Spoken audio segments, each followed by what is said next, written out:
Hi guys, welcome back to my channel. Today I'm going to show you how to install apps directly on SD card on Android. So by default you can install application only from Play Store, and if you activate unknown resources you can install the app from the Google Chrome or other sources.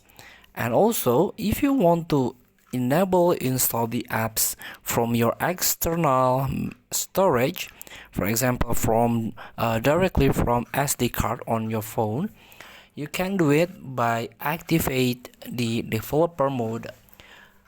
So you can try to activate by tap on about phone, and then try to activate your developer mode from the about phone. Every devices can be different how you can activate the developer option or developer mode.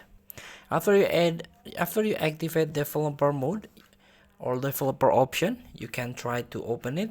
Tap developer options, you can scroll down and try to search this one, force allow apps on external storage. You can activate makes any app eligible to be written to external storage regardless of manifest values. Feel free to try. Thank you for watching. Don't forget to comment, like, and subscribe, and also click the next button below. See you in the next video.